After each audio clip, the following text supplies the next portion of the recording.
하겠습니다. 아버지 하나님, 예수를 믿는다고 하지만 무엇 때문에 믿고 무엇을 믿고 무엇을 향하여 믿어야 되는지를 모르고 종교 생활에 빠져 있으며 다른 복음에 빠져 있는 시대에 참된 복음을 알게 하시고 우리를 전도자로 부르신 것을 감사함을 드립니다. 아버지 하나님, 전도에 대해 응답을 떠나서 전도자의 삶을 살아갈 수 있도록 은혜 주신 하나님, 지금까지 말씀 속에서 훈련받고 준비해온 것이 헛되지 아니하고 반드시 이루실 그 시작을 바라보는 우리에게 말씀대로 성취되는 응답으로 함께하여 주옵소서.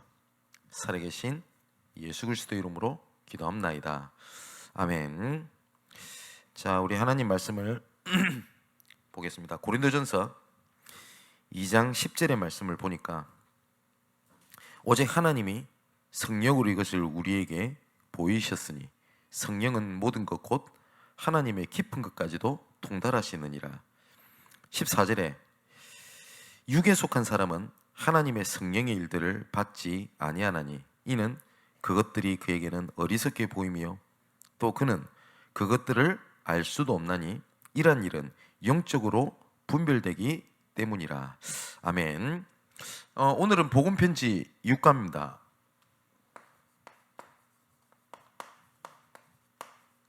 구원받은 나는 어떻게 변했는가?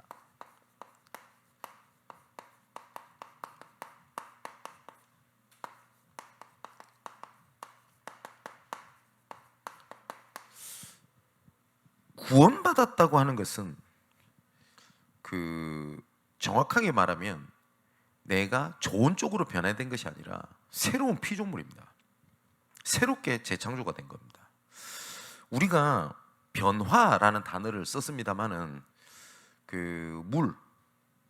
물을 온도를 낮추면 얼음이 되고 온도를 높이면 기체가 되죠. 하지만 그 상태는 변한 게 아닙니다. H2O라고 하는, 그죠? 그걸 보고 상태 변화라고 하는데 구원은 상태 변화가 아닙니다. 새로운 피조물입니다. 고린도서 5장 17절에 보니까 새로운 피조물이라고 얘기했거든요. 이사야 43장에는 이전 것은 지나갔으니 이전 것은 기록지도 말라. 왜냐? 새 것이 되었기 때문에 이렇게 말씀을 하셨습니다. 한번 류광수 목사님께서 집회 때 이런 표현을 하신 적이 있습니다. 혹시 여러분 전도가 잘 안 되어지십니까? 혹시 복음을 모르는 것 아닙니까? 이렇게 말씀을 하신 적이 있습니다. 제가 짧은 인생을 살아오면서요 굉장히 제가 수렁 속에서 낙심에 빠져 있을 때가 있었습니다. 그러다 보니까 말씀도 듣지도 않고 제가 훈련도 받지도 않고 꼭 굴 속에 혼자 들어가 있는 하이에나처럼 그렇게 좌절해서 있었을 때가 있습니다. 제가 그것이 뭐였었냐면 저는 이런 생각을 했었어요. 왜 나는 복음을 아는데 잘 안 되나? 왜 나는 복음을 아는데 잘 안 될까?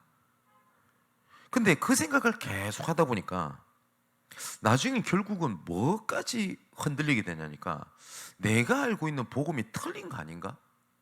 라는 근본까지 흔들리더라고요. 근데 많은 사람들이 이런 질문을 많이 합니다. 왜 나는 복음을 아는데 잘 안 됩니까? 그런데 그게 사실상 틀린 질문을 한 거고 틀린 진단을 한 거거든요. 성경에는 복음 붙잡았을 때 안 됐을 때에 어떻게 대처를 하라라고 하는 플랜 B에 대한 말씀이 없습니다. 성경에는. 왜냐하면 복음은 완전하기 때문에 그렇습니다. 그런데 나는 복음을 아는데 왜 잘 안 됩니까? 라는 질문을 저도 하게 됐어요. 중요한 거는 복음을 소유하는 거랑 아는 것은 다릅니다. 그죠? 물론 복음을 아는 것에서 복음을 소유하는 것으로 가겠죠. 근데 저는 복음을 안다고 생각을 했는데 복음을 몰랐던 것이 아니었습니다. 뭐냐면 그 복음이 내 것이 아니었어요. 그러다 보니까 안다고 생각을 하니까 착각을 하게 되다 보니까요. 결국은 어떻게 되냐면 고린도전서 10장 11, 12절에 보니까 그들에게 일어난 이런 일은 본보기가 되고 또한 말세를 만난 우리를 깨우치기 위하여 기록되었느니라. 하나님께서는 말세를 두고 하나님께서 기록을 하셨는데 12절에 그런즉 선줄로 생각하는 자는 넘어질까 조심해라 라고 말씀이 기록되어 있습니다. 나는 복음을 안다라고 착각을 했어요. 예. 우리는 복음을 아니까 이렇게 얘기를 보통 하지 않습니까? 혹시 우리는 복음을 아니까 제 이 표현을 하는 거 혹시 들어보셨습니까? 우리 성도분들 거의 없을걸요. 저는 복음을 안다고 그 이후로는 자부를 못 하겠더라고요. 저는 복음을 모르는 게 아니라 지금도 복음을 점점 알아갑니다. 복음에 대한 넓이, 높이, 깊이를. 그죠? 그래서 저는 우리는 복음을 아니까 우리 렘넌트들에게 우리 복음하니까 우리 렘넌트는 규모를 준비해야 돼. 우리 렘넌트들은 이제 진짜 복음하니까 노력하면 돼. 이제 우리는 진짜 복음을 하니까 기도하면 됩니다. 저는 이 말 틀렸다고 생각을 합니다. 무슨 말이냐면 그림을 하나 그리자면요, 복음이라는 거 안에 규모도 있고 기도도 있고 최선을 다하는 것도 있고 사명도 있고 모든 것이 다 그 안에 있는 것이지, 복음 옆에 다른 것이 필요한 것은 저는 아니라고 저는 믿습니다. 그래서 바울이 골로새서 2장 2절 3절에 그리스도 안에 모든 지혜와 지식 보화가 다 감춰져 있느니라. 이번 주에 우리가 말씀을 보겠습니다만은 빌립보서 3장 9절에서 10절의 말씀을 보니까 내가 모든 것을 배수물로 여기면 그리스도를 얻고 그 안에서 내가 그리스도를 발견되려 함이니. 그리고 14절까지 뭐라고 얘기합니까? 내가 이미 얻었담도 아니요 이미 이뤘담도 아니라 나는 지금도 그리스도를 알아가고 그리스도를 발견하고 그리스도께서 주신 그 상급의 표대를 향해서 나는 지금도 달려간다. 나는 지금도 복음을 향해서 달려간다 라고 바울은 고백을 합니다. 어떤 분은 이런 질문을 합니다. 왜 자꾸 전도를 강조를 합니까? 이런 질문을 합니다. 그리고 심지어 전도만 강조하는 것은 올바르게 균형 있게 복음을 아는 것이 아니다 라고 말하는 분들도 제가 봤습니다. 그런데 우리가 조금 알아야 될 것이 몇 가지가 있거든요. 제가 수요일 날 조금 말씀드렸습니다만은 우리가 복음을 보는 눈, 이걸 보고 관점이라고 얘기를 합니다. 그죠? 말씀을 어떻게 보냐라고 하는 눈에 따라서 다 다르게 볼 수 있습니다. 자, 그러면 성경을 볼 때 많은 사람들이 이렇게 보는 사람이 있습니다. 문자주의로 해석을 합니다. 그러니까 말 나온 그대로를 성경을 보는 그런 학자들이 있습니다. 또 어떤 분은 기복주의로 성경을 봅니다. 성경에 보면 복에 대한 부분들이 굉장히 많거든요. 축복에 대한 부분. 그래서 이렇게 하면 복을 받고 이렇게 하면 복을 받지 못하고 성경을 그렇게 볼 수도 있고요. 어떤 사람들은 우화주의 해석이라고 해서 이거를 다른 말로는 알레고리칼 해석이라고 합니다. 그러니까 모든 단어에 어떤 의미가 다 있다고 생각을 해요. 그 수요일날 말씀드렸듯이 그 다윗이 그 골리앗 앞에서 그 물맷돌 5개를 들고 돌 5개를 들고 골리앗 앞에 쓰거든요. 이 돌 5개 의미가 뭘까? 되게 간단해요. 골리앗이 창 한 번 던질 때, 칼 한 번 휘두를 때 돌 5개 던질 수 있다는 말이겠죠. 아니면 잡다 보니 5개일 수도 있어요. 그 의미가 있는 거 아니거든요. 이게 분명히 의미가 있을 거야. 그래서 어떤 목사님이 이렇게 설교하는 걸 봤습니다. 그게 창세기, 출애굽기, 레위기, 민수기, 신명기, 모세 오경을 뜻한다. 네. 그런 식으로 단어 하나에 다 의미를 둡니다. 그러다 보니까 이런 이단들이라든지 이런 사이비들 특징이 보면 성경에 나오는 단어를 가지고 계속 그래요. 특히 요한계시록을 가지고. 틀렸죠. 그죠? 또 어떤 분들은 그 신조주의적 해석이라고 해서 교리를 가지고 자꾸 설명을 하려고 그럽니다. 교리를 가지고. 그러다 보니까 교리가 많거든요, 실제로. 근데 교리가 필요 없다라는 말이 아닙니다. 근데 말씀보다 교리가 앞서면 안 돼요. 그죠? 그러다 보니까 내가 알고 있는 교리가 있습니다. 여기에 따라서 성경을 이렇게 해석하는 게 있고, 다 필요 없다. 뭐냐니까 하나님께서는 개인적으로 하나님께서 감동을 주시고 성령이 역사 안 하냐. 그렇기 때문에 경건주의적 해석이라고 해가지고 여기 거의 대부분 이것을 주장하는 사람들이 뭘 하냐면 신비주의로 빠져요. 하나님께서 날 깨닫게 하셨다. 하나님께서 느낌을 주셨다. 이렇게 얘기를 합니다. 물론 하나님께서는 성령의 감동을 주십니다. 그런데 분명한 것은 말씀에 근거하여 하나님께서는 지금 우리에게 체험케 하시고 알리시거든요. 간혹 가다가 이런 분을 보지 않습니까? 그 기도하다 보면 뭘 보고 느끼게 하신다고. 어떤 목사님은 기도를 이렇게 하다 보면 성도가 이렇게 찾아오잖아요. 그럼 그 성도들의 죄, 그 사람의 상태가 눈에 보인대요. 네. 그 우리 성도분들은 저를 찾아오실 때 걱정 안 하셔도 될 것은 저는 그게 안 보입니다. 네. 근데 저는 그렇게 얘기하는 사람은 전 틀렸다고 봅니다. 그 성령의 역사가 아닙니다. 야고보서 4장에 보면 재판자와 판단자는 하나님이시니 누가 너희를 판단하겠냐? 하나님께서는 사람을 판단할 수 있는 권한을 우리 인간에게 주시지 않았어요. 그죠? 근데 내가 기도했더니 이 사람이 판단이 되고, 그것은 그렇습니까? 아니죠.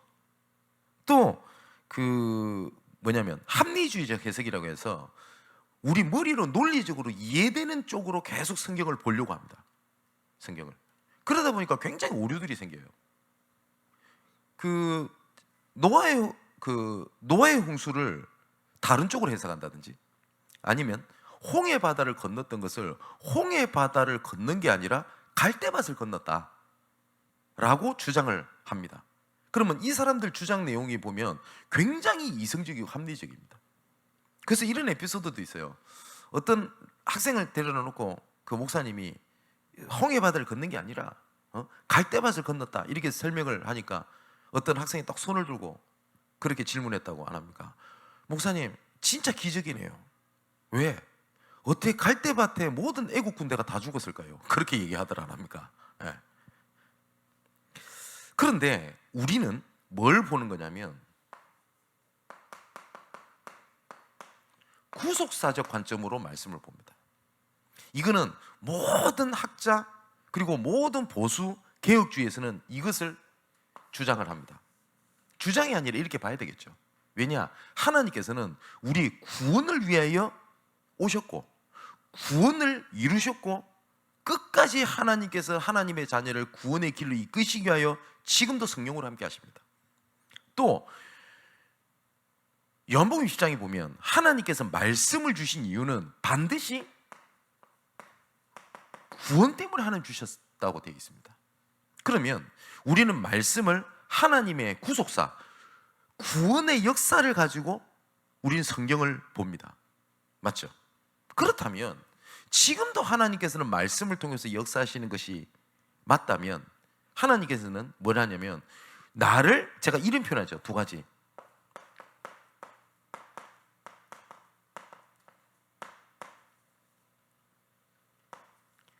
나를 향한 구원을 하나님께서 이루셨습니다. 그리스도를 통하여. 그리고 나를 통한 구원을 지금도 이루어가고 계십니다. 이것을 두고 하나님께서는 나, 교회, 그리고 내 삶의 모든 현장을 하나님께서 합력해서 이루십니다. 맞죠? 이걸 보고 전체를 살리는 언약이다. 저는 우리 교회 올해 표기도 하죠. 다시 말하면 237 살리를 하나님의 계획 속에 나, 교회, 현장을 갖고 움직이십니다. 하나님께서는 이 구원을 두고 어떻게 하시냐? 하나님께서는 구원을 이루시기 위하여 한 나라를 세우기도 하시고 구원을 위하여 한 나라를 없애기도 하셨습니다. 이 구원이라는 걸 두고 어떻게 하나님께서 가끔 이런 생각이 들잖아요. 출애굽을 해서 그 가나안 땅 정복할 때를 보면 글로만 딱 보면 하나님이 사랑의 하나님인가? 라고 하는 것이 의심이 될 만큼 하나님께서 명령하신 게 있습니다. 모든 이방인 족속을 진멸해라. 심지어 어린아이까지도 다 죽여라 라고 명령을 하셨습니다. 하나님께서는 구원을 이루어 가시기 위하여. 어떻게 이게 사랑의 하나님이냐? 어떻게 하나님이 모든 다른 족속을 멸절시키라고 말을 할 수 있냐? 이해가 안 되죠? 그런데 하나님께서는 이스라엘에 대한 구원을 이루시고 이스라엘 통하여 시대 살릴 구원을 이루시기 위하여 다른 복음, 다 틀린 복음이 들어오는 걸 막기 위하여 하나님께서는 한 족속까지도 진멸해 버리실 만큼. 그죠? 그래서 우리가 말씀을 어떻게 보냐, 그리고 나를 어떻게 보냐라는 이 눈이라는 게 굉장히 중요합니다. 오늘 제가 그 인천에 복음을 전하러 갔었거든요. 참 감사한 것은 그 우리 인천에 계시는 우리 소중한 복음을 가지고 전도를 두고 기도하고 있는 분들이지 않습니까? 그분들의 영적인 그 배경, 그 다음에 기도 속에 하나님께서 문을 열어가고 계신다라는 것들이 눈에 보여집니다. 작년에 하반기 때 그 전도 캠프를 그 각자 현장을 두고 기도할 때 그때 우리 금동희 지사님이 그 이번에 취업을 했다라고 저한테 문자를 이렇게 주셨어요. 축하해야 될 일이겠죠, 그죠? 그때 제가 지사님한테 이렇게 얘기를 했거든요. 이것이 하나님께서 생명 살리는 캠프라고. 그때 금동희 지사님이 저한테 이렇게 답변했습니다. 아, 목사님, 저는 이것을 캠프라고 단 한 번도 생각해 보지 못했습니다. 근데 그게 캠프라고. 근데 이분이 그거 조금 하나님께서 내가 직장을 구한 게 아니라 나를 통한 구원을 위하여 하나님께서 보내신 거구나 라고 하는 것들이 뭡니까? 눈이 조금 열린 거예요. 그때부터 하나님께서 구원받을 사람들을 하나님이 계속 붙이시는 겁니다. 그 중에 오늘 한 분을 만났는데 이분이 참 마음이 안타깝대요. 나름대로 성경도 읽으세요. 성경도 읽고 그 다음에 그 나름대로 믿으려고 하는 것들이 눈에 보여요. 성경책에 이렇게 나와져 있으니까. 사람이 또 굉장히 반듯해요. 혼자 사시는데 나는 집은 허름합니다만은 옷걸이에 다 걸고요. 그리고 물건 하나도요 딱 열을 맞춰가지고 딱 놔두고 굉장히 깔끔해요. 근데 이분이 수년 동안 영적으로 시달리는 겁니다. 계속 자기 이름을 부른대요, 옆에서 누가. 그리고 계속 무서운 악몽을 꾸는데, 여러분 그거 아시죠? 그 드라마 보면은 1편부터 10편까지 있을 거 아닙니까? 무서운 꿈을 꾸잖아요. 그리고 깨어나서 겨우 잠들면 그 다음 연이어서 또 무서운 꿈을 꾸고 잠을 못 자는 거예요. 그래서 이분이 무슨 얘기를 하냐, 계속 이렇게 시달리다 보니까 정신과 약을 먹을 거 아닙니까? 정신과 약을 좀 먹으면 괜찮대요. 괜찮거든요. 근데 사람은 몸을 완전히 다 베려놓는 거 아닙니까? 이분이 저한테 뭐라고 고백을 하냐, 8개월 동안 저는 밥을 안 먹었대요. 그러니까 술, 그냥 간단한 커피 하나, 이거 먹으면 사람이 예를 들어서 배도 안 고파요. 그럼 삶이 어떻게 되겠습니까? 그죠? 그런데 이분이 그 복음을 이렇게 전하려고 이렇게 작정을 이렇게 하고 제가 강수정 권사님을 이렇게 모시고 갔는데 옆에 사는 친구라는 분이 와요. 그러니까 천주교 다닌대요. 그래서 혹시 이분도 하나님 계획이지 않겠나라고 복음 앉아서 얘기를 하는데 복음을 전하는 계속 옆에 이분이 이상한 소리를 계속 하는 겁니다. 그래서 저도 이거 참 방해가 된다 싶었는데 안 그래도 강 권사님도 그런 생각이 좀 드셨나 봐요. 하나님 보냈어. 갑자기 커피 마시더니 컵 들고 나가보더라고요. 나가라는 말도 안 했는데. 근데 이분이 복음을 듣는데 어떻게 듣냐, 눈물을 글썽거리면서 복음을 듣는 겁니다. 그래서 예수 그리스도를 영접하시겠습니까? 이러니까 시키지도 않았는데 이분은 허리 디스크거든요. 무릎을 꿇고 예수 그리스도 영접해요. 참 감사할 일이죠. 그런 사람들이 현장에 널려 있어요. 진짜 널려 있습니다.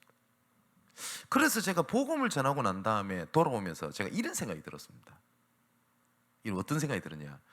하나님께서 이렇게 구원받을 자를 두고 하나님께서 어쩔 때는 일을 일으키시기도 하고, 어쩔 때는 직장도 주시고, 어떨 때는 여러 가지 갈등도 여러 가지 일으키시는데, 이걸 모르면 사실상 불신자보다 어렵게 살아야 되잖아요. 그죠?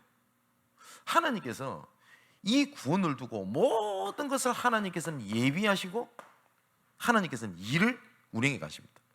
마태복음 24장 14절에 보니까 땅끝까지 복음이 증거되고 나니야 끝이 오리라 라고 말씀하셨거든요. 자, 이처럼 하나님께서 이 구원을 위하여 모든 것을 하나님께서 총동원하시고, 그리고 그 때가 참에, 갈라디아서 4장 4절에 보니까 그리스도께서 어느 날 갑자기 오신 게 아닙니다. 때가 참에 말씀으로 예언되었고 말씀으로 성취하셔서 성육신하시고요, 십자가에서 피를 흘리시고, 그리고 죽음을 이기시고 사단의 머리를 박살냈다는 그 증거로 부활하시고, 지금 승천하셔서 지금으로 성령으로 우리와 함께 계시고 이끌어 가십니다. 그리고 구원은 완전한 구원입니다. 아까 서론을 말씀드렸던 것처럼 복음을 아는데 왜 잘 안 되냐? 틀린 질문입니다. 제가 말씀드렸죠. 복음을 붙잡고 난 다음에 안 됐을 때에 이렇게 해라는 플랜 B를 하나님이 설명하신 적이 없다니까요. 왜냐? 복음은 완전합니다. 복음은 모든 것입니다. 그죠? 자, 그런데 거의 대부분이 뭘 하고 있냐? 틀린 구원에 대해서 대부분 알고 있습니다. 어떻게 생각을 하냐면 내가 종교 하나를 선택한 거라고 생각을 합니다. 그런데 우리는 종교가 아니라 생명이거든요. 그러면 복음과 이 종교의 차이점을 대부분 구분을 하지 못해요. 자, 종교는 모든 시작은 사람에게서 시작됩니다. 그리고 모든 종교의 시작은 반드시 그 시작에 대한 인물이 있습니다. 그죠? 불교 하면 누구 있죠? 시타르타라고 얘기를 하죠.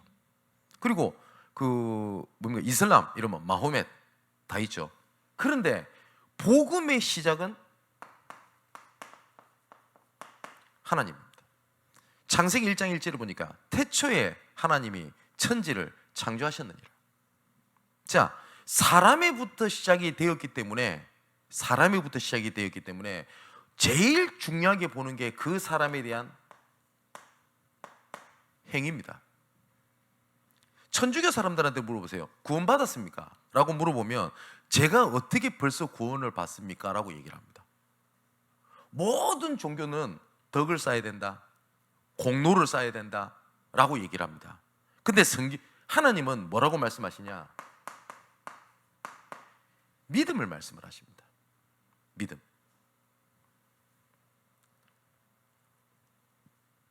행위를 계속 얘기를 하기 때문에 결국은 눈에 보이는 것들이 뭐냐니까 무엇을 이루는 축복과 연결을 합니다. 그죠? 근데 복음은 하나님의 계획을 말씀하십니다. 계획 안에 하나님께서 모든 것을 다 감춰두셨습니다. 그래서 마태복음 6장 33절에 보니까 먼저 그의 나라와 그를 구하라. 그리하면 이 모든 것을 다 너희에게 더하여 주시리라 라고 말씀을 하셨어요. 자, 종교에서 계속 말을 하는 것은 뭐냐니까 이렇게 얘기를 합니다. 성경에도 나옵니다. 열매를 보면 알 수 있다 라고 얘기를 합니다. 그런데 그 열매를 자꾸 어디다가 두냐면 착한 행실. 그래서 제가 어디서 글을 읽었는데 너희의 착한 행실을 보고 하늘에 계신 아버지께서 영광을 받으시게 해라. 봐라, 착하게 하라고 돼 있지 않냐 라고 돼 있잖아요. 그런데 제가 그 지난주에 말씀을 전하면서 얘기했지 않습니까? 너희 착한 일을 시작하시니가, 너희 안에서 착한 일을 시작하시니가 마지막 날까지 이루실 줄을 우리는 확신하노라. 이 착하다는 단어가 영어로는 good work 이런 식으로 번역이 되어 있는데 헬라에서는 아가도스라는 단어입니다. 근데 이 아가도스라는 단어는 하나님의 놀라운 계획 이런 뜻입니다. 제가 이번에 제주도 가서 그 강의를 하는데 이번에 같이 강사로 오신 분이 제 신학교 때 저를 가르치셨던 헬라어 히브리어 담당하시는 교수님이세요. 그래서 이분은 당연히 원어 쪽에는 뛰어나겠죠. 그래서 이 얘기를 좀 같이 했는데 이 교수님이 저한테 그런 말씀하시더라고요. 이 아가도스라고 하는 놀라운 일이라는 뜻은 우리 인간에게 쓰는 용어가 아니래요. 우리 인간과 상관없이 하나님의 계획, 하나님의 절대 계획 이런 뜻이랍니다. 놀라운 계획이라고 할 때 우리가 보니까 굉장히 서프라이즈 이럴 때는 다른 단어가 있대요. 그러면 그 착한 행실을 보고 라고 하는 것은 우리의 도덕 윤리적인 것을 얘기하는 것이 아니라니까요. 그런데 이 말은 도덕 윤리적으로 착하게 사는 것이 틀렸단 말이냐, 그 말을 얘기하는 것이 아닙니다. 그죠? 자, 그것처럼 많은 사람들이 이것을 구분을 못해요. 또한 내가 교회를 다니니까, 정확하게 말하면 내가 교회당에 다니니까 내가 구원받았다, 믿는 것이다 라고 생각을 하기도 합니다. 또 어떤 사람은 이렇게 얘기를 합니다. 열심을 얘기합니다. 그러니까 착각을 하는 거예요. 내가 열심히 한다는 것은 믿음이 있다는 것이라고. 그런데 그렇지가 않습니다. 여러분, 바리새인들이 얼마나 열심히 믿고 정확하게 했는지 아시죠? 네.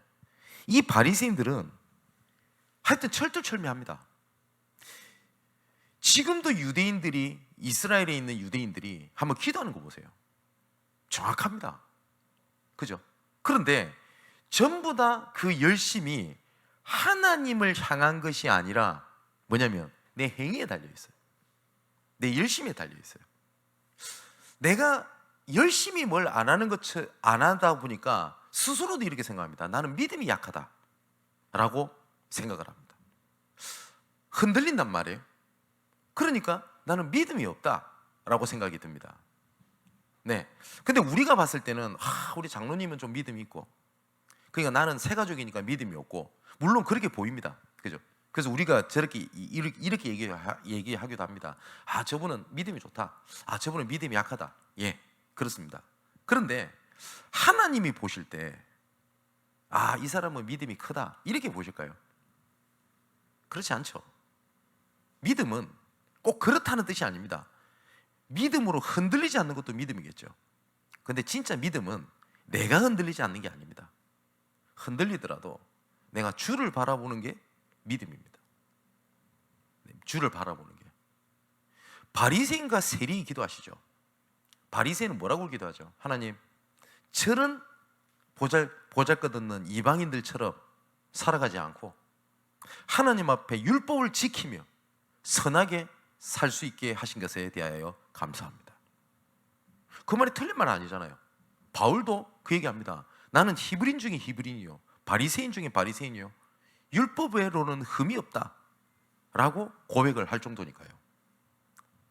그런데 세리는 뭐라고 얘기합니까? 나는 하나님 앞에 죄인입니다. 엎드려서 일어나지도 못했다고 돼 있어요. 나는 하나님 앞에 보잘것이 없습니다. 그래서 나는 하나님의 은혜가 필요합니다. 그래서 나는 그리스도가 필요합니다. 잘 아시죠? 근데 하나님께서는 누구 기도를 들으시죠? 누구 기도를 들으십니까? 세리 기도를 들으셨다고 예수님께서 말씀을 하십니다. 또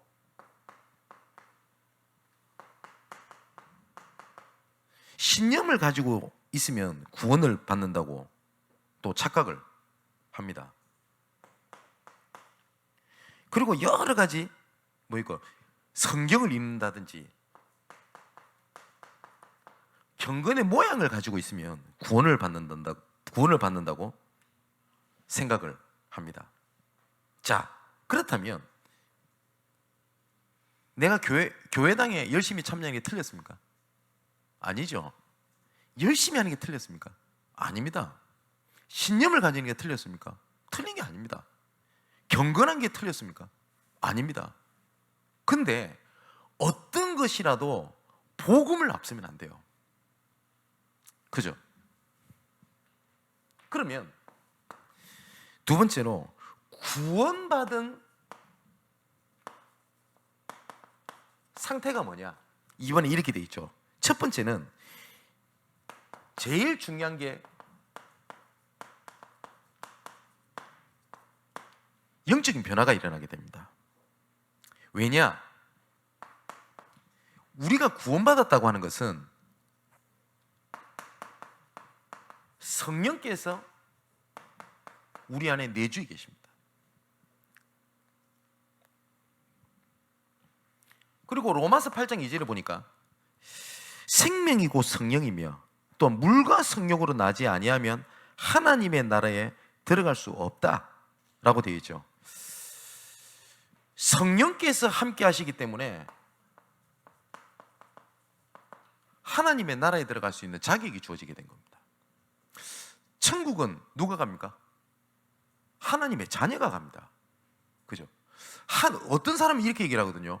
하나님의 뜻대로 살았던 사람이 천국에 간다? 예, 그 말 틀린 말은 아닙니다. 그런데 하나님의 뜻대로 사는 게 뭔데요? 하나님 뜻대로 사는 게요. 요한복음 6장 28절에서 29절의 말씀 보니까 유대인들이 묻습니다. 어떻게 하여야 우리가 하나님의 일을 할 수 있겠습니까? 질문합니다. 자, 많은 사람이 이렇게 이야기하지 않습니까? 하나님의 뜻대로 하는 자에 천국 간다며요. 예, 그 말이 틀린 말 아닙니다. 그 예수님께 묻습니다. 어떻게 하여야 우리가 하나님의 일을 할 수 있겠습니까? 예수님께서 말씀하신 겁니다. 나를 믿는 것이 곧 너희의 일이니라. 딱 한마디 하셨어요. 나를 믿는 것이 너희의 일이니라 라고 말씀을 하셨습니다. 그리고 네 번째 보니까 요한복음 14장 16절 17절에 보니까 진리의 영이 성령은 아무도 쫓아낼 수 없고 그리고 떠나지도 아니하십니다. 영원합니다. 자, 여기에 따라서 신학을 어떻게 보냐에 따라서 여기에 따라서 반론도 제시할 수 있습니다. 구원은 영원하냐? 한 번 구원은 이렇게 얘기합니다. 예, 한 번 구원은 영원합니다. 혹시 이 말씀 듣는 분 중에서 목사님 진짜 그렇습니까? 라고 한다면 한번 저를 찾아와서 저랑 얘기를 하셔도 됩니다. 예, 말씀에는 뭐라고 돼요? 한 번 구원은 영원합니다. 이 말을 다른 쪽으로 이상하게 사용하는 단체들이 있습니다. 한 번 구원은 영원하기 때문에 아무 때나 살아도 된다. 그 말을 얘기하는 것이 아니죠. 한 번 구원은 영원합니다. 내가 자녀를 낳았는데 이 자녀가 나중에 낳아서 길러보니 영 마음에 안 들어. 그래서 얘는 아니구나. 할 수 있습니까? 못합니다. 그죠? 인간의 자녀도 한 번 자녀는 영원한 자녀입니다. 그죠? 그럼 이런 질문이 나올 수도 있습니다. 어떻게 구원받은 사람이 저렇게 살 수 있습니까? 그것도 우리가 모릅니다. 그것도 진짜 모르는 겁니다. 하나님께서 어떻게 저런 사람을 사용하시지? 한번 보십시오. 삼손을 어떻게 설명할 겁니까? 삼손의 인생 아시죠? 하나님께서 삼손을 선택하셨습니다. 나실인입니다. 그래서 일평생 머리카락에 칼을 대지 마라. 근데 이 삼손이 어떻게 살죠? 여자에, 술에, 온갖 음욕과 탐욕에 다 그렇게 삽니다. 근데 마지막에 하나님께 기도하면서 결국 어떻게 되죠? 그 적들과 원수들과 함께 죽잖아요. 우리가 봤을 때는 참 부끄러운 구원이다 이렇게 얘기할 수 있겠죠. 근데 성경에는 삼손을 히브리서 11장에 분명히 기록되어 있습니다. 삼손을 그 시대의 의인이라고 기록되어 있습니다. 그거 어떻게 설명할 겁니까? 그죠? 또 어떤 사람은 그럽니다. 요한복음 1장 12절에 영접하는 자 곧 그를 믿는 자들에게는 하나님의 자녀가 되는 것을 주셨으니. 아니, 영접한다고 다 구원받습니까? 성령이 체험이 있어야 되지 않습니까? 예, 그 말도 충분히 이해합니다. 그런데 모든 구원의 시작은 모든 구원을 잃어버렸던 것이 뭐냐? 하나님의 형상을 잃어버린 겁니다. 맞죠? 창세기 1장 27절 28절에 하나님의 형상대로 지음받은 우리 인간이 하나님을 떠나게 되면서 어떻게 됐죠? 하나님을 떠난 죄악 속에 빠지게 된 겁니다. 그래서 내가 원치 않게 어떻게 돼요? 사단에게 장악게 된 겁니다. 그래서 에베소서 2장 1절을 보니까 허물과 죄로 죽었다라고 기록되어 있습니다. 이건 우리가 죽었다는 게 아니라 영적으로 죽었다는 거 아닙니까? 뭐냐? 하나님의 형상을 잃어버렸기 때문에. 그래서 에베소서 2장 2절에 세상 풍속을 쫓고 공중권세 잡은 자를 따라다닌다고 되어 있습니다. 그래서 어떻게 되냐? 2장 3절에 본질상 진노의 자녀였더니, 자, 하나님의 형상을 잃어버린 겁니다.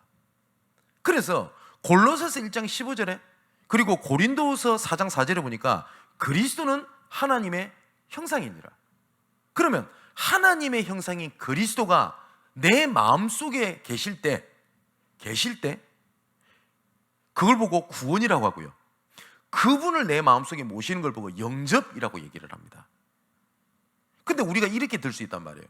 복음을 전하다 보면 영접하고 그냥 끝나는 경우들이 많아요. 실제로 복음을 전하다 보면. 그러다 보니까 믿는 사람들도 이렇게 얘기를 합니다. 영접한다고 되냐? 이렇게 얘기를 합니다. 진짜 믿으면 저렇게 살 수 있냐? 그거 우리가 구원의 길을 모르는 거라니까요. 그거는. 저도 복음을 전하다 보면 그걸 참 많이 느낍니다. 뭐니까? 야, 이 사람이 그리스도를 진짜 주인으로 인정한 것밖에 없는데 하나님께서는 그 순간에 바로 역사하시는 경우도 봤어요. 제가 한번 간증 안 드렸습니까? 마산에 전사로 있을 때 오래 만난 것도 아니에요. 한 달쯤 만났나? 제가 지금은 없어졌죠. 마산에 한일합섬이라고 하는 공장이 있습니다. 그 부도 나서 없어졌는데, 이 한일합섬이라고 하면은 이거 들은 기억이 있는 사람이 옛날 사람인데, 근데 이 공장에 야간 고등학교가 있어요. 한일 전산여고라고.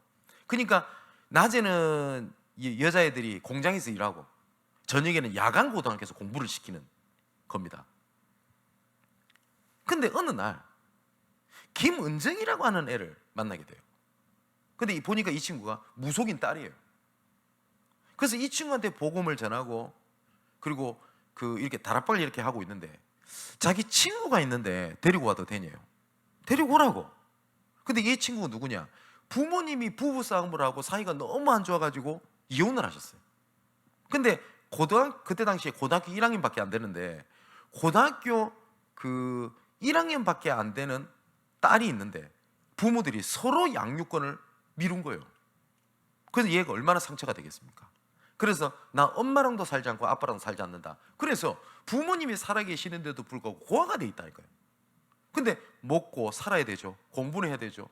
때마침 좋은 게 한일 전산여고라. 그래서 온 애예요.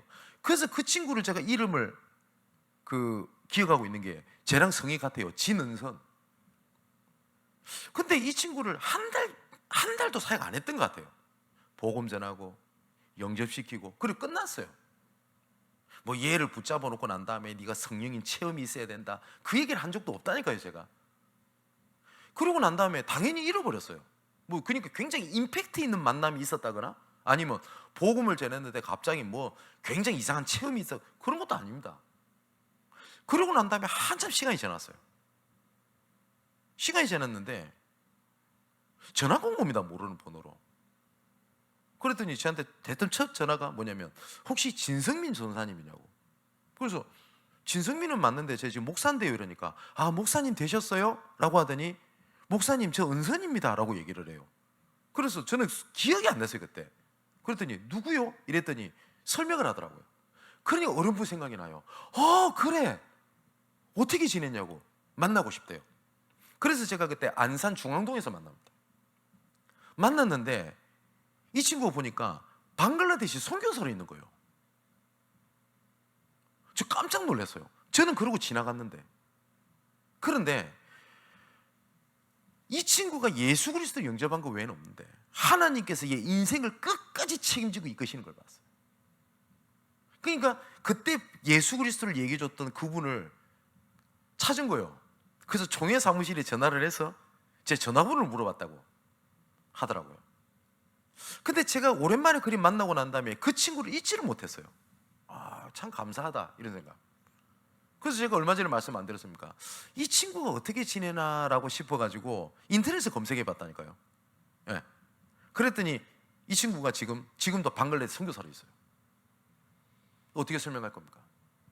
우리 눈으로 봤을 때 된다 안 된다 이런 소리 하면 안 돼요. 어떤 사람은 그럽니다. 성령인 체험이 있어야 된다. 예, 성령인 체험이 있어야 됩니다. 근데 그 성령의 체험이라고 하는 것이 뭘 감정적인 겁니까? 그렇습니까? 누구든지 성령이 아니고서는 그리스도 예수를 주라 시인할 수 없느니라. 성령의 체험은 뭐냐? 그리스도는 나의 주 나의 하나님입니다 라고 고백하는 게 성령의 체험 중에 진짜 체험입니다. 맞죠?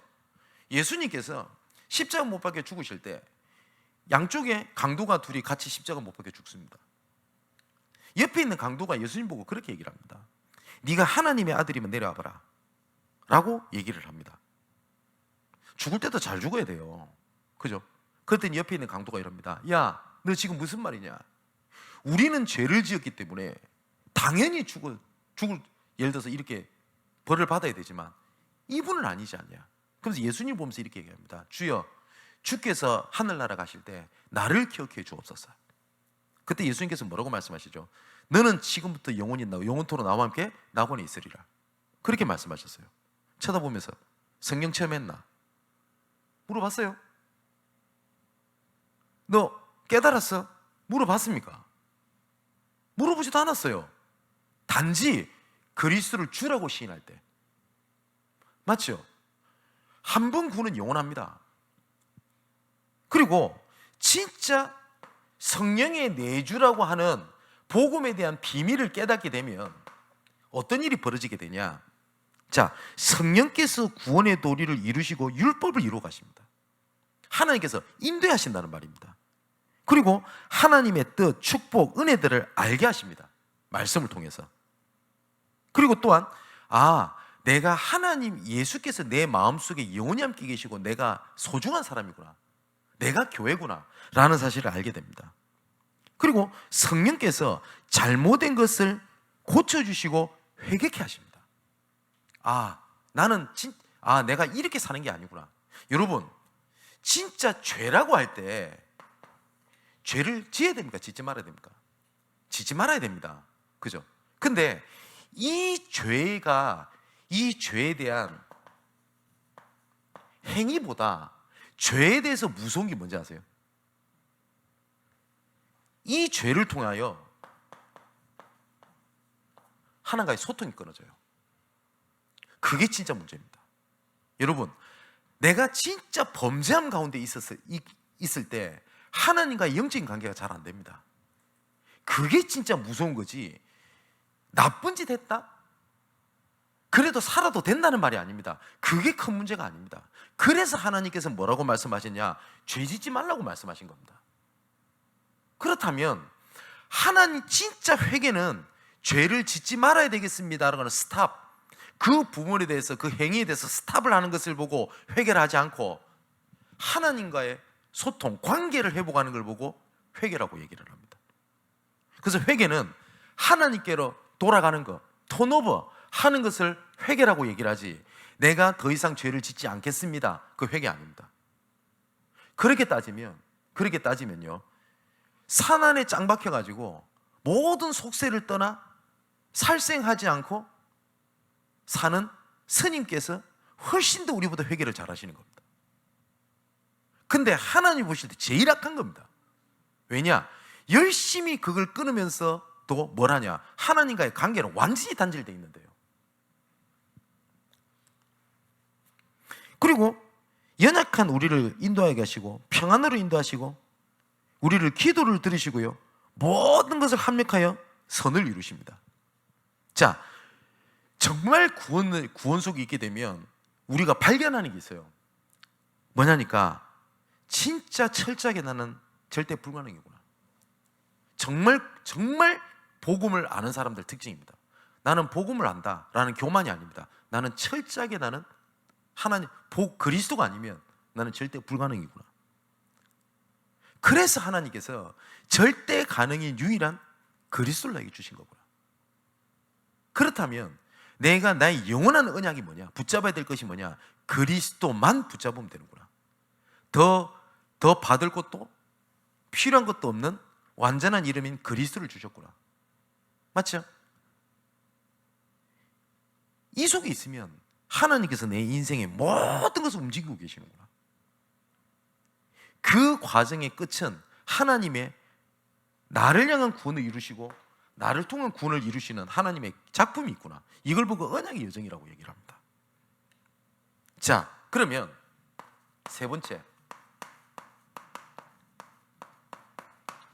어떻게 이 구원 상태에 들어갈 수 있냐 할 때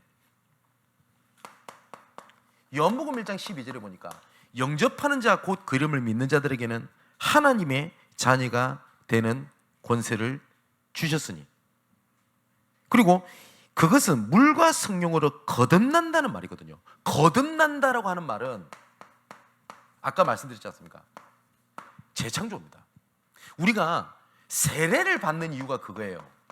뭐 어느 교단에서는 침례를 받기도 합니다만은 원래는 예수님께서 침례를 받으셨죠. 뭐냐면 물 안에 들어갔다가 빼냅니다. 네. 그리고 세례도 의미도 그겁니다. 뭐냐면 내가 물에 잠겼다가 물에서 나온 겁니다. 무슨 말이냐면 내가 물 안에 들어갔을 때 그 예전에 나는 죽었고 올렸을 때 나는 새롭게 태어났다. 그래서 고린도후서 5장 17절에 새로운 피조물이라고 말씀하셨거든요. 이걸 보고 거듭났다라고 얘기를 합니다. 그 방법은 딱 하나 방법밖에 없습니다.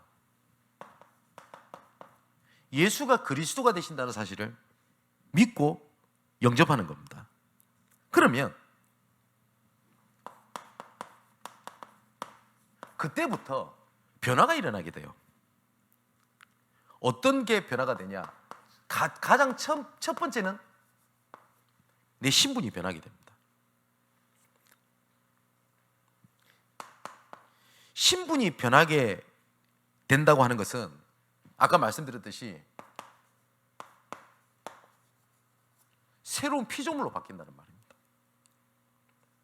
그때부터 내 영과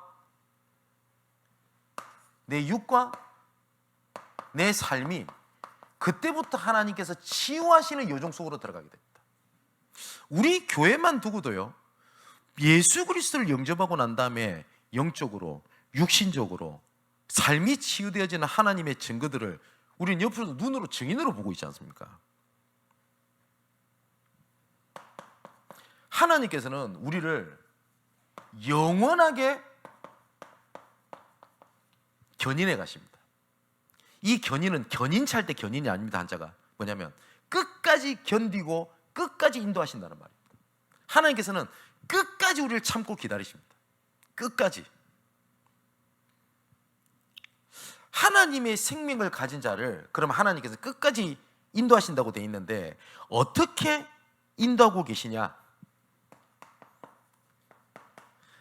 자, 우리 잘 보십시오.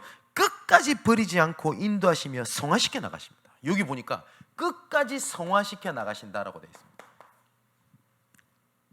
이 성화는 결단코 뒷걸음질 치거나 아니면 정체되지 않습니다. 내가 느끼기에 나는 영적으로 성장하지 않은 것 같다, 나는 옛날로 돌아간 것 같다 라고 내 스스로 생각하지, 하나님께서는 끝까지 인도해 가시고 끝까지 성화시켜 나가신다고 말씀하고 계십니다. 그리고 이 생명 가진 자를 결단코 멸망 가운데 들어가지 아니합니다. 로마서 8장에 보면 이렇게 돼 있죠. 다시는 무서워하는 종의 영을 받지 아니하고, 분명히, 그죠? 그리고 로마서 8장 31절에서 39절을 보니까 칼이나 기근이나 어떤 것이라도 그리스도 예수와 우리의 관계를 끊을 자는 아무것도 없느니라. 분명히 성경에서 단언을 했습니다. 너희 구원을 끊을 수 있는 것은 아무것도 없다. 맞죠? 그런데 내 실수가 내 구원을 취소시킵니까? 그렇습니까? 혹시 이 말을 듣고 오해해가지고 아무 때로 살아도 된다고 가르치는 것 같습니까? 이 말이? 그렇지 않습니다. 그죠? 어떠한 것이라도 구원에 취소되지 않습니다. 내가 진짜 시달렸다? 예, 취소되지 아니합니다. 한 번 구원은 영원합니다. 자, 마지막 결론으로 그러면 오늘 본문을 한번 돌아가 보겠습니다. 고린도전서 2장에 보니까 2장, 자 보세요. 5절 한번 봅시다. 2장 5절에 보니까 이렇게 돼 있죠. 너희의 믿음이 사람의 지혜 있지 아니하고 다만 하나님의 능력이 있게 합니다. 믿음은 하나님의 능력이라고 되어 있습니다. 그죠? 누가 이렇게 얘기를 합니다. 믿는다 되냐?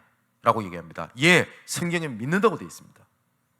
힘과 능으로 되지 아니하나 오직 하나님의 영으로 되느니라. 믿는 자에게. 또 7절에 뭐라고 되어 있죠? 오직 은밀한 가운데 있는 하나님의 지혜를 말하는 것으로 곧 감춰졌던 것인데 하나님의 뭐라고요? 우리의 영광을 위하여 전에 미리 예정하시는 것이라 라고 되어 있습니다. 이 그리스도를요 하나님의 지혜라고 되어 있습니다. 근데 이것이 만세전에 어느 날이 아닙니다. 만세전에 우리의 영광을 위하여 하나님이 예비하셨다라고 되어 있습니다. 그래서 9절 10절에 하나님이 자기를 사랑하는 자들을 위하여 예비하신 모든 것은 눈으로 보지 못하고 귀로 듣지 못하고 사람의 마음으로 생각하지도 못하였다 함과 같으니라. 오직 하나님이 성령으로 이것을 보이셨으니 성령은 곧 하나님의 깊은 것까지도 통달하시느니라. 이 예비된 이 그리스도를 하나님께서 나타내시고 알리시기 위하여 누구를 보내셨냐? 보혜사 성령을 보내신 겁니다. 보혜사 성령. 그래서 보혜사 성령께서 우리를 인도해 가시는 모든 초점은 어디에 있냐? 하나님의 지혜인 그리스도를 알게 하려 하십니다. 내가 어려운 가운데 있습니다. 하나님 나를 인도하여 주옵소서. 그럼 하나님께 이끄시겠죠. 그 이끄시는 결론에서는 뭘 알게 하시냐? 아, 진짜 그리스도가 모든 문제 해결자가 맞구나. 정말 그리스도 안에 모든 것 다 있는 게 맞구나. 자, 14절에 뭐라고 되어 있습니까? 육에 속한 사람은 하나님의 성령의 일들을 받지 아니하나니 이는 그것들이 그에게는 어리석게 보이며 또 그것은 그들로 알 수도 없나니 이러한 일은 영적으로 분별되기 때문이라 라고 말씀하셨습니다. 그러면 가만히 한번 생각해 봅시다. 구원받은 나는 어떻게 변했냐 할 때 딱 단어 하나로 얘기할 수 있습니다.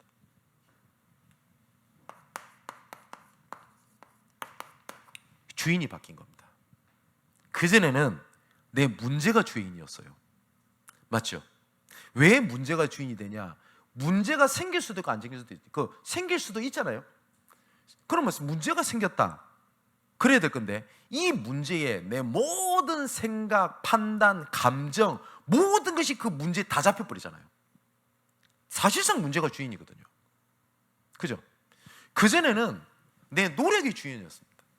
열심히 했어야 돼요. 어떤 사람은 내 선행이 주인이었습니다. 근데 이제는 그 주인이 바뀐 겁니다. 어떻게 바뀌었냐? 나는 아무것도 할 수 없습니다. 그래서 나는 그리스도가 필요합니다. 여러분 열심히 해보셨어요? 진짜 열심히 해봤을 때 안 됐을 때에 포기를 하지 않습니까? 오늘 복음을 전한 분이 물어보지도 않는데 본인이 그 얘기를 해요. 뭐라고 얘기를 하냐니까 자살 시도를 했대요. 근데 죽지 않았대요. 그랬더니 옆에 있는 분이 이런 얘기를 하는 겁니다. 에이, 그거는 마음 먹기에 따라서 그렇지 마음 강하게 먹으면 된다고. 네. 근데 그 말을 듣고 그 얘기를 하는데 그분 딱 표정을 보니까 표정이 안 좋아요. 그래서 이분이 가시고 난 다음에 이런 얘기를 들었어요. 진짜 몸부림쳐봤겠네요. 열심히 해봤겠네요. 오죽했으면 내 인생을 끝내려고 했을까요? 그때부터 이분이 울어요. 왜냐? 해봤다는 거거든요. 많은 사람이 이렇게 얘기를 합니다. 자살할 수 있는 용기가 있으면 살아야 된다. 예, 그 극한 상황까지 몸부림치지 않았으니까 우리 그 말을 함부로 해요. 해봤다는 거거든요. 그죠? 그래서 어떻게 하냐? 주인을 바꾸는 겁니다. 그래서 우리가 예수 그리스도 영접할 때 뭐라고 우리가 기도하죠? 나는 죄인입니다. 진짜 죄가 뭡니까? 도둑질한 거요? 예, 그것도 죄입니다. 회개해야 됩니다. 근데 진짜 죄는 뭐죠? 하나님이 주인이 아닌 다른 걸 주인 삼았던 겁니다. 맞죠? 나는 죄인입니다. 이 시간 예수 그리스도를 내 마음속에 뭘로 영접한다고 고백하죠? 주인으로 영접합니다. 주인이 바뀐 겁니다. 그전에는 내가 감정이 주인이었어요. 어쩔 때는 내 느낌대로 살았어요. 느낌이 주인이었어요. 근데 이제는 뭘로 바뀌는 거냐? 그리스도가 주인으로 바뀌는 겁니다. 딱 한 단어, 구원받은 나는 어떻게 변했냐? 주인이 바뀐 겁니다. 주인 바뀐 삶을 살아가는 여러분 되시기를 주님의 이름으로 축원을 드립니다. 기도하겠습니다. 아버지 하나님,